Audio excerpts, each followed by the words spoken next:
আল্লাহ আমি যে আয়াতে কারিমা তেলাওয়াত করেছি এই সূরার নাম হচ্ছে আনকাবুত। নাম কি? আনকাবুত মানে কি? জোরে বলেন। মাকড়সা। মাশাআল্লাহ মাশাআল্লাহ। বলেন তো মাকড়সার পা কয়টি? মাশাআল্লাহ, ভালো জানেন তো দেখতেছি। মাকড়সার পা 8টি। মাকড়সা যে জাল বিস্তার করে বিশাল শক্তিশালী জাল না? এটা যখন বিস্তার করে কেউ ভাঙতে পারে না, এইরকম শক্তিশালী জাল না এটা? ও ভাইরা, বাদাম যে হারে খাচ্ছেন এদিকে তাকান, একটু তাকান আর খান। বাদাম খাওয়ার মশান দেখে আলাদা, ওইদিকে দেখতেছি সিগারেট খাওয়ার মশান আলাদা, এখানে বাদাম খাওয়ার মশান আলাদা। হাসতেছি, রাস্তা দিয়ে সিগারেট খাচ্ছে আর আরেকজন বন্ধু করছে এই একটা টান তো দে। ও ভাই, সিগারেটের মাঝে আল্লাহ যে কি দিল। একজন খায় আরেকজন তাকায় থাকে, দামি দামি ভালো খাবার একজন খাইলে আরেকজন রে দিলে আইঠো কয়, কয় না ভাই? আইঠো বলে যে আইঠো খাবো না, কিন্তু সিগারেট মেথডম পলিয়া যেই খাক আরেকজন তাকায় থাকে শেষ টানটা তো দিবা, বলে না ভাই? ও যুবক ভাইয়েরা, আর নেশার নৌকায় পাংখা লাগানোর সময় নাই, ফিরে আসো কোরআনের দিকে, কথা বলেন ঠিক কিনা? আর ওই মেয়েদের পিছনে ঘোরার সময় নাই, আসো একটু কোরআনের দিকে। ওমরের মতো জীবন গড়ো, আলীর মতো জীবন গড়ো, খাব্বাবের মতো জীবন গড়ো, তো জান্নাত দুনিয়া তো অল্প জিন্দেগি, তো জান্নাত তোমাকে হাত ছানি দিয়ে দিয়ে ডাকবে। সুবহানাল্লাহ বলে। এ যুবক ভাইরা, নেশা করতেছো, নেশায় আসক্ত হয়েছো, এসো কোরআনের দিকে। আল্লাহ রাব্বুল আলামিন আপনার মোর আপনার জীবন পরিবর্তন করে দিবে, কথা বলেন ঠিক কিনা?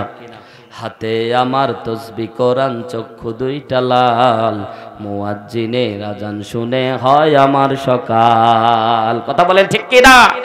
হাতে আমার তসবিহ কোরআন, চক্ষু দুইটা লাল, মুয়াজ্জিনের আযান শুনে হয় আমার সকাল। মসজিদটাই আমার ফেরেশতা ভরা পবিত্র স্থান, আমাদের সাথে হয় না ইয়ারি, হয় না অভিমান। আজ আবেগ দিয়া তাহাজ্জুদের নামাজে দাঁড়াইছি, পাগল হইয়া খোদার প্রেমে পারি জমাইছি। আজ আবেগ দিয়া তাহাজ্জুদের নামাজে দাঁড়াইছি, পাগল হইয়া খোদার প্রেমে পারি জমাইছি। বলবো বলবো, জোরে বলেন, কথা বলেন ঠিক কি না? আপনারা যদি আওয়াজ দেন তাহলে বলবো, নাইলে এত প্রেশার নিয়ে বলার দরকার নাই। বলবো, অনেক নেশা কইরা দেখছি কোনো মজা নাই, তোমার নেশার মাঝে প্রভু শান্তি খুঁজা পাই। চাই না আমি দালান কোঠা, চাই না বাড়ি ঘর, তোমার কাছে হই না আমি, হই না যেন পর। আজ আবেগ দিয়া তাহাজ্জুদের নামাজে দাঁড়াইছি, পাগল হইয়া খোদার প্রেমে পারি জমাইছি। আজ আবেগ দিয়া তাহাজ্জুদের নামাজে দাঁড়াইছি, পাগল হইয়া খোদার প্রেমে পারি জমাইছি। কোরআন আর নবীর সুন্নাত আমার অন্তরাই, নবীর সুন্নাত এখন আমায় দিনের পথ দেখায়, ঠিক কি না? কোরআন আর নবীর সুন্নাত আমার অন্তরাই, নবীর সুন্নাত এখন আমায় দিনের পথ দেখায়। 5 ওয়াক্ত নামাজদারি করা মনের দরজায়, কেউ শোনে না বেনামাজির বুক ফাটা চিৎকার। আজ আবেগ দিয়া তাহাজ্জুদের নামাজে দাঁড়াইছি, পাগল হইয়া খোদার প্রেমে পারি জমাইছি। আজ আবেগ দিয়া তাহাজ্জুদের নামাজে দাঁড়াইছি, পাগল হইয়া খোদার প্রেমে পারি জমাইছি। জোরে বলেন ঠিক কি না? এ যুবক ভাইরা, অনেক যুবক ভাই বলছে গগন সাকিবের নেশার নৌকায় পাংখা লাগানোর আর সময় নাই, কথা বলেন ঠিক কি না?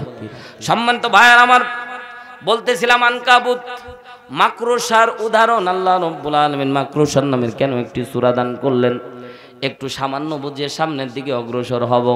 মুসলমান ভাইরারে আমার, যারা এখনো ঘুরে বেড়াচ্ছেন অনুগ্রহ করে তাড়াতাড়ি চলে আসুন, ঈমান বাড়ানোর জন্য কথাগুলি শুনুন। আল্লাহ রাব্বুল আলামিন জান্নাতের পথ আপনার জন্য আসান করে দিবে। জোরে বলেন সুবহানাল্লাহ। সম্মানিত ভাইরারে আমার, গভীর মনোযোগ দেন, সময় অতি অল্প, একটু মনোযোগ দেন। আল্লাহ রাব্বুল আলামিন আনকাবুত নাজিল করে ঈমানদারদেরকে আল্লাহ রাব্বুল আলামিন বলেন, ঈমানদার তোমাদেরকে আমি আল্লাহ উপহার দিচ্ছি, উপঢৌকন দিচ্ছি, এজন্য ঈমানদাররা কখনো বাতিল শক্তিকে ভয় পায় না, কথা বলেন ঠিক কি না? কথা ভুল বললাম? যারা ঈমানদার, যারা আল্লাহকে ভয় করে, এরা আর কাউকে ভয় করে? আসতে বলেন, যারা বলবেন না তারা মনে হয় বাতিল শক্তিকে ভয় করেন। জোরে বলেন কাকে ভয় করব? আরো জোরে বলেন কাকে? আল্লাহ ছাড়া অন্য কাউকে ভয় করা যাবে না। ঈমান বাঁচানোর জন্য যদি জীবন দেওয়া লাগে দিতে রাজি হতে হবে। কারণ আল্লাহ রাব্বুল আলামিন বলেন, যারা আল্লাহর রাস্তায় শহীদ হয়, যারা আল্লাহর রাস্তায় জীবন দেয়, যারা আল্লাহর রাস্তায় প্রাণ পরে যুদ্ধ করে, যারা আল্লাহর রাস্তায় নিজের জীবনকে বিলিয়ে দেয়, আল্লাহ রাব্বুল আলামিন বলেন আমি আল্লাহ রাব্বুল আলামিন নিজ জিম্মায় তাদের রিজিকের ব্যবস্থা করে দিই। বাল আহইয়াউ ওয়ালাকিন লা তাশউরুন। আর আল্লাহ বলে আমি আল্লাহর ভাষায় তারা মরে না, তারা জীবিত। জোরে বলেন সুবহানাল্লাহ। সম্মানিত ভাইরা আমার, আনকাবুত নাজিল করে আল্লাহ রাব্বুল আলামিন বোঝাচ্ছেন, পুরা মক্কা ভূখণ্ডের ভিতরে যখন কাফের শক্তিরা বিশ্ব নবী সাল্লাল্লাহু আলাইহি ওয়াসাল্লামকে মার দিত, বলেন দেখি আল্লাহর নবী খুব সহজে দিন প্রচার করতে পেরেছিল? মক্কার মধ্যে যখন মুসলমানরা ইসলাম ধর্ম কবুল করত, সাথে সাথে তাদের উপর জুলুমের স্টিম রোলার চলতো। কথা বলেন ঠিক কিনা? যখনই কালেমার স্বীকৃতি দিত, যখনই বলতো আমি মুসলমান, সাথে সাথে তাদের উপর অত্যাচার শুরু হয়ে যেত। আল্লাহ নবী সাল্লাল্লাহু আলাইহি ওয়াসাল্লাম একজন জলিল কদর পয়গম্বর, যাকে আল্লাহ রাব্বুল আলামিন রাহমাতুল লিল আলামিন বানায়া দিয়েছে, বিশ্বের জন্য রহমত বানায়া দিয়েছে, সেই নবী পর্যন্ত দ্বীনের দাওয়াত দিত। কাফেররা বিশ্ব নবীকে পর্যন্ত মারি দিয়েছে। কথা বলেন ঠিক কিনা? বিশ্ব নবী তায়েফের ময়দানে চলে গেলেন, মনে করলেন তায়েফের জমিন উর্বর জমিন, তায়েফের জমিন আমি ছোট্টবেলায় লালন পালন হয়েছি, তায়েফে আমার বন্ধুরা আছে, ছোট্টবেলায় শৈশবকাল আমার তায়েফের জমিনে চলে গেছে, এই তায়েফের মানুষদেরকে আমি একটু দিনের দাওয়াত দিব। বিশ্ব নবী তায়েফের ময়দানে গেল যখন, সাথে সাথে নির্যাতনের স্টিম রোলার এমন পর্যন্ত হয়েছিল, আল্লাহর নবী রক্তগুলি পর্যন্ত জমাট বেঁধে পা পর্যন্ত, স্যান্ডেল পর্যন্ত জাম হয়ে গিয়েছিল। কথা বলেন ঠিক কিনা? মুসলমান জানা ঘটনা বলবো না, জাস্ট টাচ এন্ড পাঁচ। ও মুসলমান গভীর লক্ষ্য করেন, বিশ্ব নবী যখন তায়েফের ময়দানে গেলেন, আল্লাহর নবী দ্বীনের দাওয়াত দিতে গিয়ে কাফের মুশরিকরা এত পরিমাণে নির্যাতন করেছিল আল্লাহর নবীকে, বিশ্ব নবী আমার সাথে সাথে বিশ্ব নবী রক্তাক্ত শরীর নিয়ে, জায়েদ সাহাবী বর্ণনা করেন, আল্লাহর নবীর শরীর মোবারকের রক্তগুলি জমাট বেঁধে জুতা মোবারক যখন লেগে গিয়েছিল, আমি জুতা ধরে যখন টান দিয়েছিলাম, আমার নবী ডাকতে বলে, জায়েদ রে, জুতা ধরে টান দিও না, কলিজার মধ্যে আঘাত লাগতেছে। ও জায়েদ, এই কাফের এই মুশরিকদেরকে আমি দাওয়াত দেওয়ার জন্য এসেছিলাম। বিশ্ব নবীর সামনে জিবরাইল আমিন এসে বলছেন, ইয়া রাসূলুল্লাহ, ইয়া হাবিবাল্লাহ,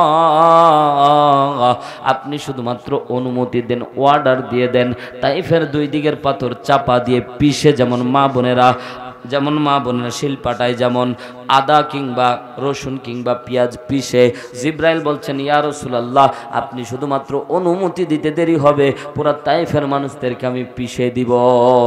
বিশ্ব নবীর সাথে সাথে ডাকতে বললেন, ও জিবরাইল, আমার কাজই তো হলো রিসালাতের দায়িত্ব দেওয়া।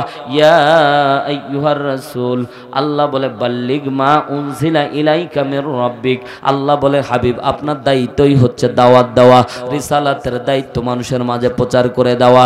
জিবরাইলকে ডাকতে বললেন, ও জিবরাইল, আমার কাজই তো হলো মানুষের কাছে দ্বীনের দাওয়াত দেওয়া, কিন্তু অনেক মানুষ বুঝে না, তারা আমাকে মেরেছে। এখনো তায়েফের মধ্যে যান, ও আল্লাহর বান্দারা, তায়েফের মানুষেরা এত আরাম, এত মেহমান প্রিয়, এখন তায়েফের জমিনে যদি আপনি যান, এত মেহমানদারি করবেন কল্পনাও করতে পারবেন না। আল্লাহর নবী দুই হাত তুলে দোয়া করেছিলেন, হ্যাঁ জিবরাইল, ধ্বংস করার দরকার নাই, ধ্বংস করার দরকার নাই, আমি নবী হেদায়েতের জন্য দোয়া করে দিয়ে গেলাম। তায়েফের মানুষেরা ডাক দিয়ে বললেন, নবীজি, সেদিন যদি আপনি হাত তুলে আমাদের জন্য দোয়া না করতেন, তাহলে তায়েফের মানুষেরা আর কোনোদিন তায়েফের মানুষেরা বেঁচে থাকতে পারত না, পুরা ধ্বংসলীলার একটা জায়গা তৈরি হয়ে যেত। অন্যান্য যত নবী এবং রাসূলকে আল্লাহ রাব্বুল আলামিন পৃথিবীর বুকে পাঠিয়েছিলেন, প্রত্যেকজন নবী, অসংখ্য নবী কিন্তু দুনিয়ার মধ্যে উম্মতদেরকে ধ্বংস করার জন্য দোয়া করে দিয়েছিলেন। কথা বলেন ঠিক কিনা?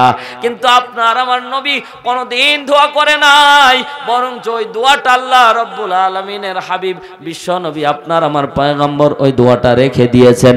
কিয়ামতের দিন আপনি আমি যখন জাহান্নামী হয়ে যাব, কিয়ামতের দিন আপনি আমি যেদিন জাহান্নামী হয়ে যাব, বিশ্ব নবী সাল্লাল্লাহু আলাইহি সাল্লাম বলেন, আমি সেদিন হাত উঠি আল্লাহর দরবারে বলবো, আল্লাহ, দুনিয়ার মধ্যে আমি দোয়া করিনি, অন্যান্য নবীরা দোয়া করেছিল, সাথে সাথে তুমি কবুল করে নিয়েছিলা, আল্লাহ, আজকে আজকে আপনার কাছে আমি ফরিয়াদ করব।